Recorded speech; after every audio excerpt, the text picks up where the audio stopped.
안녕하세요. BTV 이동진의 파야키아. 저는 현호준 매니저입니다. 안녕하세요. 이동진입니다. 평상시에 온화한 사람들도 운전만 할 때는 분노하시는 분들이 계시는 것 같아요. 그래서 오늘은 운전할 때 화가 나는 이유 7가지에 대해서 말해보려고 합니다. 오늘 주제는 이제 성찰의 의미로 골랐습니다. 그래서 제가 딱 평론가님도 제가 사실 좀 이렇게 뭐라고 그럴까요? 운전할 때 가끔씩 보면 내가 성격 파탄자인가 이런 생각이 들 때가 있어요. 너무 화가 나서. 제가 옆에 탔을 땐 한 번도 못 본 것 같아요. 옆에 안 계실 때 그러죠. 네. 원래 혼자 있을 때 그러잖아요. 제 스스로 너무 이해가 안 돼서 사실은 이 주제에 대해서 오래전부터 관심이 있었고요. 저는 항상 이제 책으로 보는 거니까요. 이렇게 주로 연구자들이 진지하게 연구했던 실험이라든지 연구 결과를 통해서 여러분께 설명드리도록 하겠습니다. 이렇게 이유가 7가지씩이나 될 줄은 몰랐어요. 저도 한번 서팅을 해본 거예요. 다양한 그 이유들을 해본 거고요. 그랬더니 대략 한 7가지 정도의 이유로 설명드릴 수 있을 것 같고, 저는 그런 책들을 찾아서 읽으면서 굉장히 끄덕끄덕했거든요. 여러분들도 그러셨으면 좋겠습니다. 오늘 설명드릴 이유가 운전할 때 뭐 상대방이 뭐 급격하게 차선을 바꾼다던가 뭐 이런 표면적인 이유가 아니라 그 이면에 담겨 있는 이유들을 말씀해 주시는 거죠. 왜 우리는 운전할 때 평상시하고 다른 그런 어떤 분노를 자주 발산한다든지 이런 행동을 하는가에 대한 어떻게 보면 인류학적인, 뭐 심리학적인 이런 여러 가지 이유들을 여러분께 설명드리도록 하겠습니다. 현호준 매니저도 거의 화 안 내시잖아요. 네, 차 탈 때도 거의 화를 안 내는데 근데 그 7가지 이유를 보고 다 납득이 되더라고요. 딱 한 문장만 봤는데 그럴 수 있겠다. 제가 약간 키워드들만 들여서 판넬을 만들어야 하니까 사실 내용을 모르시는데도 딱 이해가 되시죠? 시작하도록 하겠습니다. 첫 번째입니다. 커뮤니케이션의 한계. 그러니까 인간이 커뮤니케이션을 어떻게 하느냐. 인간은 굉장한 사회적 동물이잖아요. 가장 큰 커뮤니케이션은 당연히 언어로 하겠죠. 말로 해야 되는데 자동차를 타고 가면 이 가장 중요한 인간의 어떤 언어 능력을 상실하게 되죠. 그래서 상대방을 오해하거나 정반대로 자기를 이해시킬 수가 없어요. 주유소에서 주유를 하는데 앞차가 주유를 하고 제가 주유를 하는 시점이 동시에 끝난 거예요. 앞에 있던 차가 이 뭐라고 할까요? 주유구 캡을 연 상태에서 그 안에 것까지 다 연 상태에서 그대로 출발을 한 거죠. 저는 선의로 알려줘야 되는데 어떻게 알려주겠어요? 모르는 차를. 경적을 가볍게 삑 하고 눌렀죠. 그랬더니 그 차가 그냥 못 들은 척하고 계속 가는 거예요. 그 뒤로 가서 한 번 더 제가 빡 하고 눌렀는데 역시 무시하시는 거죠. 옆에는 나란히 가서 그 윈도우를 딱 내리는 순간 왜 경적을 울리면서 이렇게 따라붙으면서 하느냐라고, 그 상황에서 저는 너무 당황해서 아니 저기 주유구가 열렸어 이렇게 말을 하니까 갑자기 그 사람이 이제 얼굴이 시뻘개지는 거죠. 미안하다고 이렇게 된 경우가 있었어요. 이런 식으로 우리는 서로에 대해서 이해할 수가 없는 상황에서 상대를 오해하게 되죠. 그런 의미에서 커뮤니케이션의 한계에 봉착하고 상대방을 이해할 수 없는 행동을 앞차들이 굉장히 많이 하잖아요. 근데 앞차 입장에서는 그렇게 해야 되는 이유가 있을 수도 있잖아요. 응급 상황일 수도 있잖아요. 갑자기 무슨 심장마비가 생겼다든지. 반대로 내가 지금 어떤 상황인지를 상대한테 알리고 싶은데 알릴 수가 없어요. 기껏해야 뭐 비상등 3번 눌러가지고 미안하다고 이렇게 하는 어떤 그런 사회적인 어떤 그런 약속이 되어 있으니까, 혹은 뭐 좌우에 어떤 깜빡이를 넣는다거나 이런 정도로만 아주 간략한 수준에서만 커뮤니케이션을 할 수 있기 때문에 커뮤니케이션의 한계가 이제 운전할 때 화를 내게 내는 어떤 이유다라는 것이고요. 여기에 관해서 이제 이런 실험이 있습니다. 그러니까 어떤 피실험자를 두 군으로 나누어서 한 피실험자한테는 어떻게 행동을 하게 하냐면, 자동차를 타고 가면서 스탑 사인이 있을 때마다 무조건 차를 최대한 멈춰라. 그 다음에 정확하게 지켜서 그 다음 출발하라라고 주문을 하고요. 이 사람이 모르는 또 다른 피실험자 군에게는 어떻게 이야기를 하냐면, 그 차를 뒤를 따라가다가 스탑 사인에 그 차가 서면 뒤에서 경적을 울려라 라고 얘기를 하는 거예요. 서로 모르는 상황이죠. 무려 앞차의 4분의 3의 운전자가 육성으로 화를 낸대요. 그냥 뭐 이런 것도 아니고 실험인데 아니 뭐 어떻게 하란 말이야 라거나 아니면 이 XX가 이런 식으로 얘기를 한단 말이에요. 그러니까 사람이 이제 언어를 사용할 수 없는 그런 커뮤니케이션의 한계 상황 속에서 육성으로 화를 낸다는 게 이제 언어 능력에 대한 이런 것이 얼마나 관계를 악화시키는 상황인가를 보여주기도 하죠. 이런 식으로 사람들이 어떤 커뮤니케이션이나 혹은 위치에 따라서 얼마나 이 불합리한 위치에 생기게 되는지를 보여주는 그런 사례라고 할 수 있습니다. 그 커뮤니케이션 한계라고 하니까 사실 저희가 문자로 주고받을 때도 말을 보는데도 서로 왜곡이 생기잖아요. 그래서 최대한 막 이모티콘 보내고 막 눈웃음 보내고 그런 식으로 뭔가 커뮤니케이션을 극복하려고 하는데 심지어 차 아니면은 더 어려울 것 같아요. 문자도 주고받을 수도 없고, 그렇죠? 언어 같은 것도 주고받을 수가 없으니까 사실은 문자 주고받을 때도 저 사람이 화났나 생각할까봐 뭐 갈매기 표시부터 스마일 표시부터 별별 표시를 다 넣게 되고 굉장히 비굴하게 또 끝에는 이제 용용거리잖아요. 평상시에는 굉장히 무뚝뚝한 사람이 용용하고 오면 저는 당황스럽던데 어찌됐건 자동차에서는 더하다라는 것을 얘기할 수 있습니다. 두 번째 이유입니다. 불가능한 시선 교환. 네, 커뮤니케이션에서 가장 내밀한 것이기도 하고 인간에게서 시선을 교환한다는 것이 너무나 중요한 그런 상황인데 가장 결정적인 어떤 그런 인간적인 특징 중에 하나인 시선 교환이라는 그런 행위를 차에 타면 할 수가 없다라는 거죠. 뭐 그런 실험들에 대해서 많이 얘기 들어보셨을 거예요. 무슨 대학 같은 휴게실 같은 데 있는 자판기로 되어 있는 커피 같은 데다가 마음대로 커피를 마시고 돈을 내게 해요. 안 내도 되고 내도 되고 자기 마음대로 액수도 안 정하고 그 상태에서 자판기에다가 꽃 사진을 붙이는 거예요. 한 주는. 그 다음 주에는 눈 사진을 붙여요. 사람 눈 사진을. 그렇게 붙였을 경우에 압도적으로 눈 사진을 붙일 때 사람들이 내는 평균 액수가 높아진다는 거예요. 사진 그냥 이미지인데도 불구하고. 그렇죠. 누가 자기를 이제 본다는 어떤 의식을 이것을 이미지라는 걸 알고 있음에도 불구하고 돈을 더 많이 낸다는 거죠. 이런 실험들이 있고요. 인류학적으로 봤을 때도 영장류 중에서 인간이 상대적으로 흰자위가 많거든요. 흰자위가 많기 때문에 영장류 중에서 인간이 유독 더 눈을 보기가 쉽다는 거예요. 딱 봤을 때 눈이 보인다는 거예요. 중요하기도 하지만. 이런 식으로 이제 눈을 본다는 것이 너무 중요한데 실제로 일반적으로 우리가 이제 대화를 하거나 거리를 가거나 이랬을 때 우리가 눈이 얼마나 중요한지 알잖아요. 시선을. 예를 들어서 뭔가 싸한 분위기에서 저기서 뭐 무시무시한 기운을 풍기는 사람이 오면 시선 안 마주치고 가려고 하잖아요. 눈 깔아야죠. 그 싸울 때도 깔아! 뭐 이런 얘기 하잖아요. 네. 이런 식으로 사실은 시선이 굉장히 중요하다는 걸 우리 모두가 다 알아요. 아이들도 알고. 근데 문제는 자동차를 타면 시선 교환이 불가능해지죠. 자동차에 타는 순간 인간은 시선으로부터 스스로가 자유롭다라고 생각하고 자동차는 완전히 프라이빗한 공간으로 생각하기 때문에 오히려 평상시하고 달리 차를 타서 운전하게 될 때는 시선을 받으면 불편하다는 거예요. 예를 들어서 이런 실험도 있어요. 어떤 일군의 그 사람들을 해서 이제 스쿠터를 타게 해서 이 정지 신호에서 차가 옆에 서게 되면 그 차의 운전자를 많이 보게 해요. 대부분의 사람들이 그 상황에서 빨간불이 파란불로 바뀌기마저 다른 차보다 훨씬 더 빨리 그 자리를 떠나는 그 상황이 불편해서 불편하니까 빨리 그 사람을 모면하고 싶은 거죠. 이럴 정도로 시선을 받는다는 것에 대해서 차 안에서 굉장히 오히려 불편하게 느끼는 상황이 된다는 거고요. 교차로 같은데 이제 보통 일반적으로 신호등이 있지만 시골에 가거나 뭐 작은 데 가거나 하면 알아서 가게 돼 있는 교차로가 있잖아요. 그럴 때 이제 암묵적으로 예를 들어서 보통 이제 우측에 있는 사람이 먼저라든지 먼저 도착한 사람이라든지 이런 것들이 있잖아요. 그걸 안 지키는 사람들도 있잖아요. 근데 그렇지 않고 얌체 같은 행동을 하게 될 때 대부분의 경우는 시선을 안 본다는 거죠. 의식적으로 안 볼 수도 있고 못 볼 수도 있고. 그러니까 시선을 교환해야 어떻게 생각하면 좀 공평하기도 하고 훨씬 더 양보할 수 있는 그런 교통 문화가 가능한 건데 시선 교환하는 것 자체가 안 되니까. 거기다가 요즘 썬팅 하잖아요. 그렇죠. 잘 안 보이죠. 네. 우리가 일반적으로 선글라스 낀 사람하고 대화할 때 불편함을 느끼잖아요. 아주 짙게 선글라스를 끼고 있으면 왕가위 같은 네, 왕가위 같은 감독할 때 제가 인터뷰에서 벌벌 떨었거든요. 도대체 무슨 생각을 하는지를 알 수가 없어요. 근데 이런 상황에서 실내에서 선글라스를 끼는데 대화를 하게 될 경우에는 뭐라고 할까요? 서로 어떤 감정의 어떤 정보를 제공하는 데 있어서 비대칭 같은 게 생기죠. 저 사람은 나를 모든 걸 다 읽는 것 같은데 나는 저 사람은 못 읽잖아요. 이랬을 때 불편함이 있는데 썬팅해서 그게 오히려 더 극대화된다는 거죠. 이런 여러 가지 이유 때문에 시선을 교환할 수 없기 때문에 사실은 이런 감정들 같은 것이 나쁜 쪽으로 증폭되기가 쉽고 또 함부로 그래도 된다고 생각한다는 거죠. 세 번째 이유입니다. 익명성의 극대화. 네, 뭐 이건 충분히 이 말만 들어도 충분히 할 수 있겠죠. 차라는 공간이 되게 뭔가 사적이면서도 맞아요. 공적인 공간 그 사이에 어중간하게 있어가지고 동승자가 있느냐 아니냐에 따라 다르기도 하고 여러 가지 부분들이 있겠죠. 근데 일단 일반적으로 사람들이 차 속에 들어갔을 때 혼자 방에 들어간 것 같은 그런 느낌을 받는 것 같고요. 예를 들어서 이제 인질극을 벌이게 될 때 혹은 인질을 함부로 대하거나 처형하거나 이렇게 하게 될 때 인질에게 두건을 씌우는 경우가 있잖아요. 혹은 안 씌우는 경우도 있잖아요. 묻기만 하고 이런 경우가 있는데 두건을 씌운 인질일 경우에 처형하기가 쉽대요.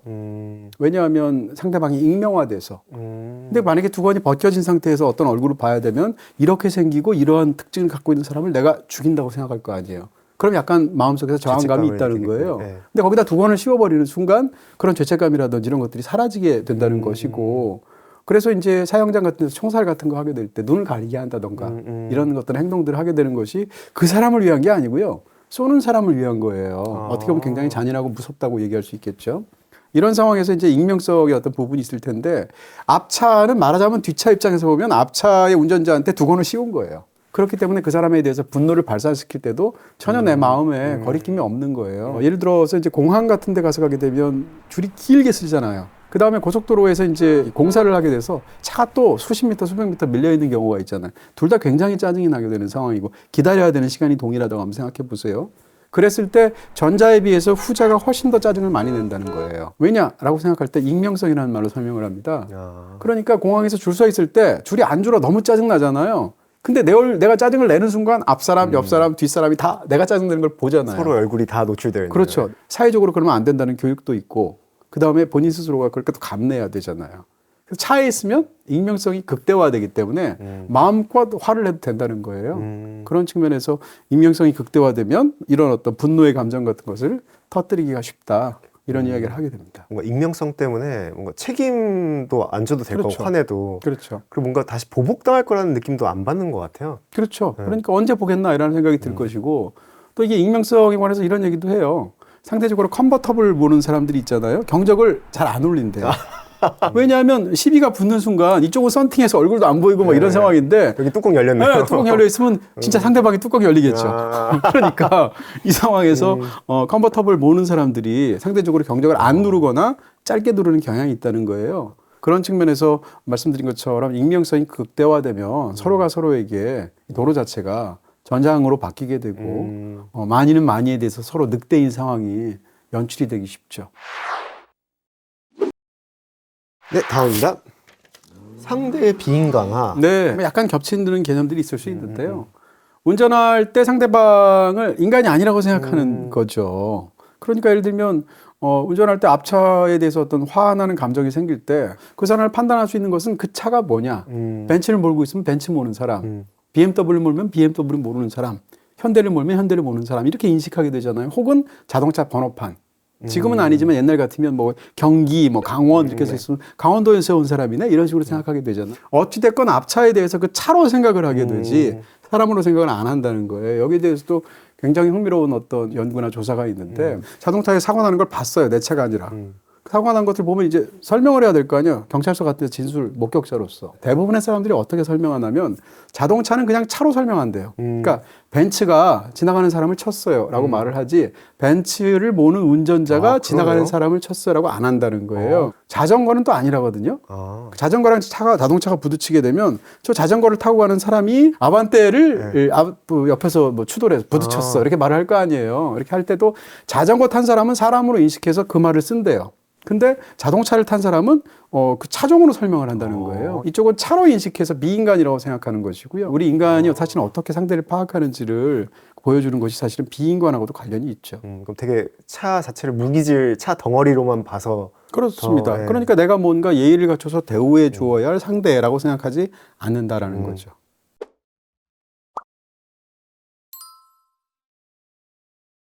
다음입니다.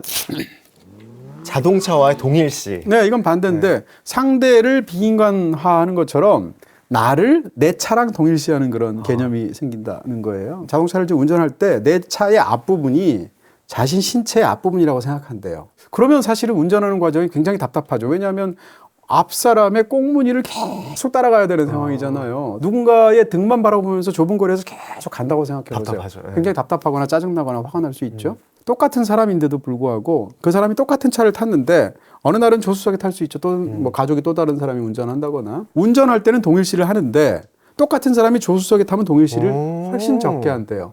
실제로 갑자기 끼어든다거나 누가 난폭 운전을 한다거나 그러면 이제 욕하거나 화를 내잖아요. 운전석에 있는 사람이 더 화내겠구나. 운전석에 있는 사람이 화를 내지 조수석에 있는 사람은 화를 안 낸다는 거예요. 왜냐하면 지금 말씀드린 것처럼 조수석에 있는 사람은 차랑 동일시를 하지 않기 때문에 내 신체가 아니니까. 네, 그 동일시하는 것으로 제가 굉장히 재미있는 책에서 읽은 부분은 이런 것들도 있습니다. 마트에 가서 자동차를 빼야 되는 상황이에요. 집에 가야 되는데 마침 마트의 주차장에 꽉 찬 거예요. 그런 상황에서 저쪽에서 한 차가 2대쯤 내가 빼면은 들어오려고 기다리고 있어요. 그럴 때와 마트에 갔다가 장 보고 나올 때 그냥 널널하게 차를 빼야 되는 상황에서 전자가 후자보다 차를 뺄 때 시간을 훨씬 오래 쓴대요. 왜 그렇죠? 아까워서. 놀랍죠? 네. 가만 생각해 보니까 그랬던 것도 같아요. 물론 두 가지 양가적인 감정이 있죠. 저 사람 기다리니까 와 내가 빼주면 저 사람 들어오면 얼마나 좋아할까 이런 마음도 솔직히 있어요. 다른 한편으로는 이렇게 아까운 자리를 내가 지금 내준단 말이야? 돈 내고 산 것도 아닌데 그 자리를. 근데 이것이 사실은 어떻게 보면 자동차가 점유하고 있는 공간을 내가 동일시해서 그런 부분들이 있다는 거죠. 마찬가지로 운전할 때도 고속도로에서 뻥 뚫려 있는데 뭐 2차선 같은 데를 질주한다고 생각해 보세요. 차선을 안 바꾸고. 그런 상황에서 앞만 보면 되잖아요. 어차피 차선 안 바꿀 거니까. 근데 인간은 계속 가다가 자기가 누가 끼어드는 것도 아닌데 앞에를 2번 보면 옆 차선 한 번 보는 꼴로 본다는 거예요. 왜냐하면 다른 차가 나를 추월하는지를 계속 신경 쓴다는 거예요. 이게 차랑 동일시하니까 그렇죠. 누가 자기 추월하면 자기를 앞서 나와서 자존감이 떨어지는 느낌이거든요. 바로 그렇습니다. 네. 추월당하는 걸 싫어하는 거죠. 왜냐하면 공간에 대한 자기 어떤 동일시 같은 것이 있기 때문인 건데 그렇게 생각하면 사실은 자동차와의 동일시라는 것이 어떤 의미인지 우리가 쉽게 떠올릴 수 있는 측면이 있을 것입니다. 요즘 넷플릭스 어디서 봄? BTV에서 봄! 더 알뜰하게 보니까 BTV. 다음입니다. 정보의 제약으로 편견 강화. 네, 제가 다 요약한 거라서 약간 개념들이 딱딱할 수도 있을 텐데 당연한 얘기지만 차를 tas을 때 앞 사람에 대해서 모르잖아요. 옆 사람도 다 모르고 이런 상황에서 상대에 대해서 판단을 뭘로 하겠어요? 일단 그 사람이 모는 차가 뭘까? 그렇죠? 번호판에 쓰여 있는 최소한의 정보, 뭐 렌트한 차라든지 아니면 전기차라든지 이런 것도 알 수 있을 것이고요. 혹은 뒤에서 봤는데 운전자가 머리가 길면 그냥 사회적으로 여자인가 이렇게 생각할 수도 있잖아요. 혹은 머리가 희끗희끗하시면 뭐 노인인가 이렇게 생각할 수 있잖아요. 그런 식의 최소한의 연령, 스테레오타이핑을 네, 해서. 혹은 뭐 성별 이런 것만 알 수 있단 말이에요. 정보가 많이 있으면 그 사람의 인간적인 특질이나 이런 것들에 대해서 판별하거나 거기에 대해서 대우할 수가 있을 텐데 알 수 있는 정보가 없잖아요. 그러니까 편견이 더 가중될 수밖에 없는, 편견이 늘어날 수밖에 없는 그런 환경이라는 것이고 거기다가 사회적인 어떤 성에 대한 편견, 연령에 대한 편견이 있잖아요. 그런 측면에서 정보 제약으로 편견이 강화되기 때문에 이미 화날 거기서 준비를 한 겁나는 거네요. 거죠. 네. 저 노인들 차 끌고 나오면 안 돼. 이런 식으로 화를 내게 된다는 거예요. 경적을 얼마나 울리는가. 경적을 울릴 때 기분 좋아서 울리는 경우는 없잖아요. 물론 주유구가 열렸다고 하는 선한 저 같은 운전자도 있지만 그건 이제 드문 케이스고 일단 앞차의 운전자가 남자일 때와 여자일 때를 보면 앞차의 운전자가 여자일 때 꿈을 대면 훨씬 더 많이 뒤에서 경적을 울려요. 흥미로운 것은 뒤에 찬 차에는 남자가 더 많이 울려요. 그런데 또 이런 경우도 있어요. 뒤에서 경적을 울려야 될 위치에 있는 사람이 여성 운전자예요. 근데 여성 운전자조차도 덜 울리나요? 앞에 차가 남자이면 덜 울리고요. 여자면 더 울린대요. 앞차가 초보라고 붙이게 되면 경적을 더 많이 울린대요. 붙이면 안 되는 것 같아요. 진짜 슬픈 일인데 네. 사실은 사실은 도와주라고. 근데 실제로 초보 운전을 붙이면 훨씬 더 많이 누른다는 거고요. 또 이제 추측은 할 수 있지만 사실이어서 너무 씁쓸한 것 중에 하나는 앞차의 가격이 쌀수록 많이 울린대요. 뒷차가. 그리고 만만해서. 뒷차는 비쌀수록 많이 울린대요. 왜냐하면 씁쓸한 현실이에요. 네, 그 차를 비싼 차를 몰수록 또는 상대방 차가 싸다고 생각하는 차일수록 거기에 대해서 계급적인 우월감 같은 것들을 느껴서 함부로 행동한다는 것이죠. 이런 식의 최소한의 정보를 갖고 있기 때문에 그것을 오히려 인간이 갖고 있는 굉장히 어두운 편견을 강화시키는 나쁜 토양이 되어버린다. 이렇게 설명드릴 수가 있겠죠. 정보가 적으면 뭔가 기본적 귀인 오류도 있을 수 있을 것 같아요. 그렇죠. 그러니까 네. 규칙 사유를 자기가 하면 난 상황 때문에 차선을 바꿨어야 됐었는데 상황 때문에 느리게 갔어야 됐었는데 네. 상대방이 이제 그런 행동을 보였을 때 저 사람 규칙 사유를 상대방이 두는 거죠. 그렇죠. 저 사람이 운전 못해서 그래. 자기라고 생각 안 하죠. 그런 인지적 자기중심적인 사고가 더 발현되는 게 아닌가 싶더라고요. 당연히 그러지 않을까? 뭐 더군다나 편견이 인간에겐 다 있는데 보통 때는 이제 성찰이라든지 이성이라든지 도덕이라든지 이런 걸로 누르게 되는데 이런 것이 사실은 봉인 해제되기에 너무 좋은 환경이 사실은 운전하는 데 있다 이렇게 설명할 수 있겠죠. 마지막입니다. 진화론적 이유. 네, 조금 더 뭐 거창한 이유일 텐데 그러니까 인간이 어떻게 해서 이렇게 거대한 문명을 이루게 되고 수많은 이유를 들 수 있잖아요. 근데 이제 이구동성으로 많이 얘기하는 이유 중에 하나가 사회성이라는 거잖아요. 집단의 크기를 키우게 되고 허구의 것을 상상할 수 있는 능력이 있고 뭐 등등의. 근데 이런 사회성을 키우는 과정에서 가장 중요한 건 호혜성, 상호주의라는 거란 말이에요. 서로가 서로에게 좋게 베풀거나 도움을 줘야 그것이 사회성이 유지가 될 거 아니에요. 근데 제일 중요한 건 난 이렇게 베풀었는데 상대가 나를 베풀지 않으면 깨어지게 되는 거죠.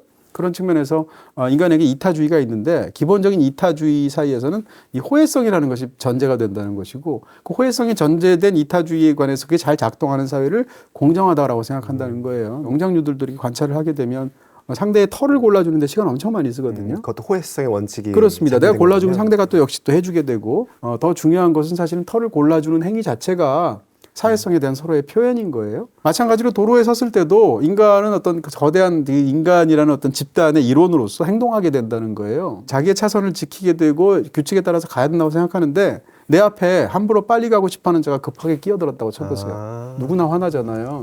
그러면서 보복 운전을 하게 되잖아요.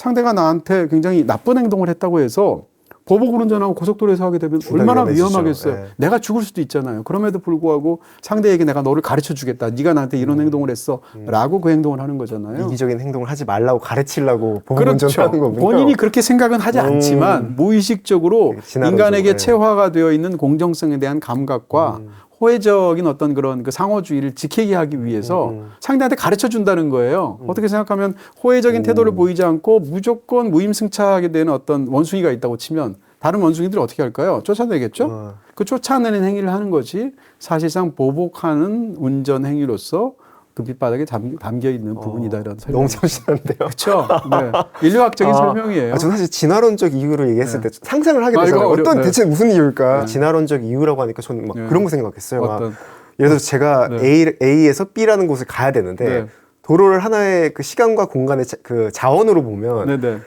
이 사람이 만약에 한정된 자원을 보면 이게 뺏기는 거잖아요, 자원을. 그렇죠. 뺏기기 싫어가지고 분노를 하나? 이렇게 생각을 했어요. 네. 아니요, 그런 차이가 아니에요. 훨씬 더 재밌네요. 재밌네요.